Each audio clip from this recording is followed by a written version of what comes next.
കാണാനില്ല എന്ന് പറഞ്ഞിരുന്ന അർജുൻ ആയങ്കിയുടെ ആ മൊബൈൽ ഫോൺ കണ്ടെത്തിയിരിക്കുകയാണ്.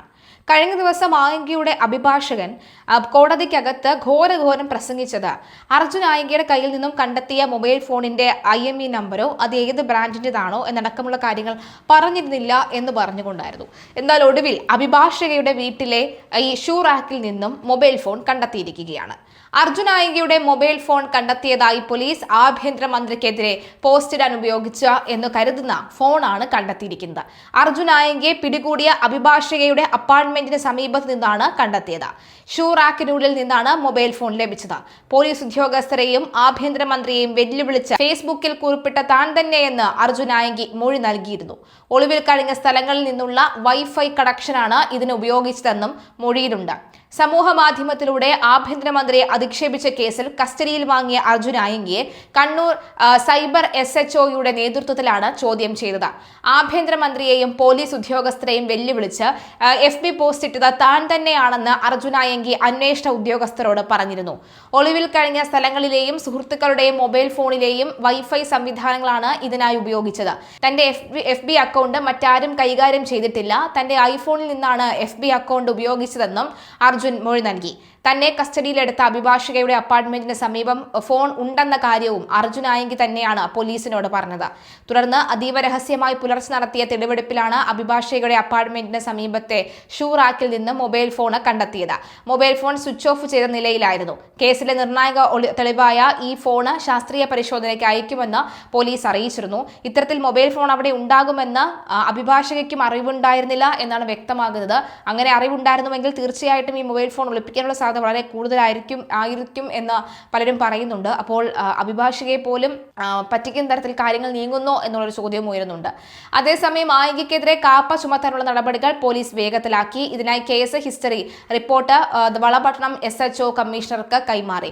റിപ്പോർട്ട് ഉടൻ കണ്ണൂർ ജില്ലാ കളക്ടർക്ക് കൈമാറും. സോഷ്യൽ മീഡിയയിലൂടെ വെല്ലുവിളി പോസ്റ്റുകളും ആഭ്യന്തരമന്ത്രിക്കെതിരെ ഭീഷണി സന്ദേശങ്ങളും ഉയർത്തിയത് താൻ തന്നെയാണ് എന്ന് ഒടുവിൽ പറഞ്ഞിരിക്കുകയാണ്. ആദ്യം കസ്റ്റഡിയിലിരുന്നപ്പോൾ പറഞ്ഞത് താനല്ല, മറിച്ച് തന്റെ ഒരു സുഹൃത്താണ് ഇക്കാര്യങ്ങളെല്ലാം ചെയ്തിരുന്നത് എന്നാണ്. പോസ്റ്റുകൾ ഇടാനായി സ്വന്തം ഐഫോൺ ഉപയോഗിച്ചെന്നും പിടിക്കപ്പെടാതിരിക്കാൻ പല സ്ഥലങ്ങളിൽ നിന്നുള്ള വൈഫൈ നെറ്റ്വർക്കുകൾ മാറ്റിയാണ് കണക്ട് ചെയ്തിരുന്നതെന്നും ആയങ്കി പോലീസിന് മൊഴി നൽകി. തന്റെ ഫേസ്ബുക്ക് അക്കൗണ്ട് കൈകാര്യം ചെയ്യാൻ മറ്റാരെയും ചുമതലപ്പെടുത്തിയിരുന്നില്ലെന്നും ആയങ്കി വ്യക്തമാക്കിയിട്ടുണ്ട്.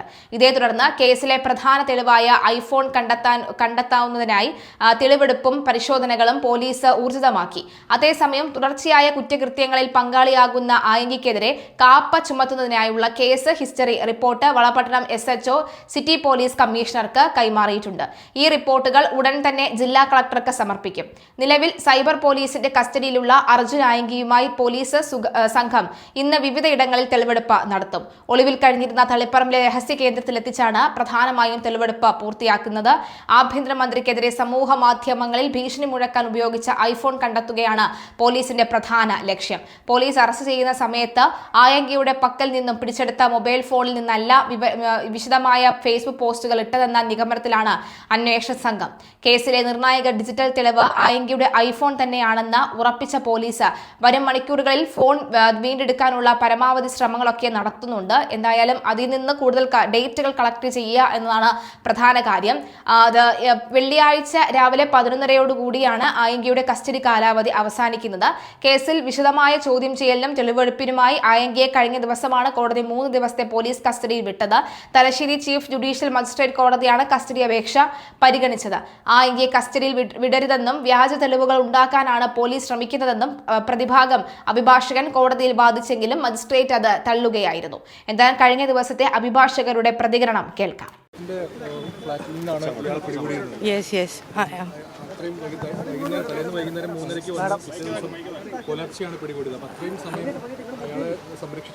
ഇല്ല, സംരക്ഷണം അല്ലല്ല, ഓൾമോസ്റ്റ് 5ഓളം കേസുകൾ അർജുൻ ആയങ്കിൻ്റെ പേരിലുണ്ട്. അപ്പോൾ അതുകൊണ്ട് തന്നെ അർജുന് ഒരുപാട് പെറ്റീഷൻസ് റെഡിയാക്കണം. സുപ്രീം കോർട്ടിലേക്കുള്ള ബെയിലിന് വേണ്ടി ഓൾറെഡി വേറെ കേസിന് കൊടുത്തിട്ടുണ്ട്. അതിൻ്റെ കാര്യങ്ങളും എല്ലാം സംസാരിക്കണമായിരുന്നു.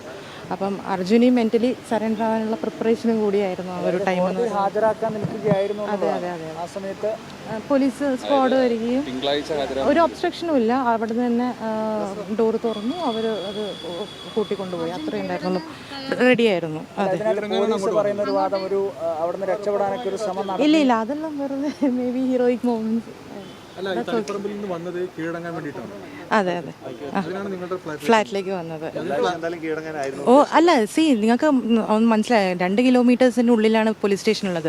തളിപ്പറമ്പിൽ നിന്ന് കണ്ണൂരേക്ക് വരെ വന്നു. അതേപോലെ തന്നെ ആ ഫ്ലാറ്റിൽ CCTV ഉണ്ടെന്നുള്ള കാര്യം എനിക്കും അറിയാം, അതേപോലെ തന്നെ അർജുനും അറിയാം. അത് കൂടാതെ തൊട്ടടുത്ത് വീടുകളും എല്ലാം ഉള്ളതാണ്. അപ്പോൾ പിന്നെ അവിടെ ഒരു ഒളിപ്പിക്കലിൻ്റെ സാധ്യത വളരെ കുറവാണ്. അപ്പം അതെൻ്റെ ഓഫീസ് കം റെസിഡൻസ് ആണ്. അപ്പോൾ ഒരു ലോയറിൻ്റെ സഹായത്തോടു കൂടി അർജുന് സറണ്ടർ ചെയ്യാന്നുള്ളതാണ് ഇരുന്നു നമ്മൾ സംസാരിച്ച് വെച്ചത്. ഇല്ല അത് ഡെഫിനറ്റ്ലി അതൊരു ക്ലയൻറ്റ് അഡ്വക്കേറ്റ് റിലേഷൻഷിപ്പ് മാത്രമാണ്. അതിന് ബേസിക്കലി വേറെ ഒരു കാര്യങ്ങളുമില്ല. Kannur cyber crime police station register ചെയ്ത ക്രൈം നമ്പർ 19/2026 പോലീസ് കസ്റ്റഡിയിൽ ആവശ്യപ്പെട്ടിരുന്നു. ഇന്ന് 5 ദിവസത്തെ കസ്റ്റഡിയാണ് ആവശ്യപ്പെട്ടത്. കോടതി 3 ദിവസത്തെ കസ്റ്റഡിയാണ് പോലീസിന് വിട്ടുകൊടുത്തിട്ടുള്ളത്. ഇതിലെന്താണ് ഈ മൊബൈൽ സംബന്ധിച്ചൊരു വാദം നടന്നിരുന്നു? അല്ല, മൊബൈലിനെ സംബന്ധിച്ച് റിമാൻഡ് റിപ്പോർട്ടിൽ ഒരു മൊബൈൽ കസ്റ്റഡിയിലെടുത്തതായിട്ട് ആ റിമാൻഡ് റിപ്പോർട്ടിൽ കൃത്യമായി പറയുന്നുണ്ട്. അതിൽ ആ മൊബൈൽ ഫോണിൻ്റെ പേരോ കാര്യങ്ങളോ ഒന്നും പറയാതെ, IMEI നമ്പറോ മറ്റോ ബ്രാൻഡോ ഒന്നും പറയാതെ മറ്റൊരു ഫോൺ iPhone 16 Pro കണ്ടെത്തണമെന്നാണ് കസ്റ്റഡി അപേക്ഷയിൽ പറഞ്ഞത്. പ്രോസിക്യൂഷൻ ആവശ്യപ്പെട്ടത്, പോലീസ് ആവശ്യപ്പെട്ടത്. പക്ഷേ ഞങ്ങൾ ഉന്നയിച്ച കസ്റ്റഡി ഒബ്ജക്ഷനിൽ അത്തരമൊരു ഫോണ് 4 ദിവസം 7-ാം തീയതി എടുത്ത FIR-ൽ 9-ാം തീയതി റിമാൻഡ് ചെയ്യപ്പെട്ട പ്രതിയുടെ ഈ കേസിലെ പ്രതിയിൽ നിന്ന് എങ്ങനെയാണ് iPhone 16 Pro ഈ അന്വേഷണത്തിൽ പോലീസിന് കണ്ടെത്താൻ വേണ്ടി സാധിച്ചത്? സാധാരണ രീതിയിലൊരു സൈബർ കേസ് വന്നു കഴിഞ്ഞാൽ സോഷ്യൽ മീഡിയയുടെ പ്ലാറ്റ്ഫോമിലേക്ക്, ഇത്തരം കേസുകളിലേക്ക് മെറ്റയിലേക്കോ അതോടൊപ്പം തന്നെ അനുബന്ധ സോഷ്യൽ മീഡിയ പ്ലാറ്റ്ഫോമിലേക്കോ കൃത്യമായ മെയിലോ കാര്യങ്ങൾ അയച്ചുകൊണ്ട്, അതിന് ഡീറ്റെയിൽ ആയിട്ടുള്ള മെയിലുകൾ അയച്ചുകൊണ്ടാണ് ഇതിൻ്റെ വിവരങ്ങൾ പോലീസിന് ലഭിക്കാറുള്ളത്. 4 ദിവസം കൊണ്ട് ഇദ്ദേഹം സോഷ്യൽ മീഡിയ ഉപയോഗിച്ചു എന്ന് കരുതപ്പെടുന്നത് iPhone 16 Pro ആണ് എന്ന് പോലീസ് എങ്ങനെയാണ് കണ്ടെത്തിയതെന്നുള്ള ചോദ്യമാണ് ഇന്ന് കോടതിയിൽ ഞങ്ങൾ ഉന്നയിച്ചിട്ടുള്ളത്. അതുകൊണ്ട് കോടതിക്ക് ബോധ്യപ്പെട്ടതുകൊണ്ടാണ് 5 ദിവസത്തെ കസ്റ്റഡി കൊടുക്കാതെ 3 ദിവസത്തെ കസ്റ്റഡിയിൽ ഇന്ന് കൊടുത്തിട്ടുള്ളത്. ഫോൺ മാത്രമാണ്. മറ്റു കേസുകളിലൊന്നും ഈ കേസുകളിലൊന്നും ഡിജിറ്റൽ തെളിവുകൾ ഓൾറെഡി പബ്ലിക് ഡൊമൈനുകളിൽ ലഭ്യമാണ്.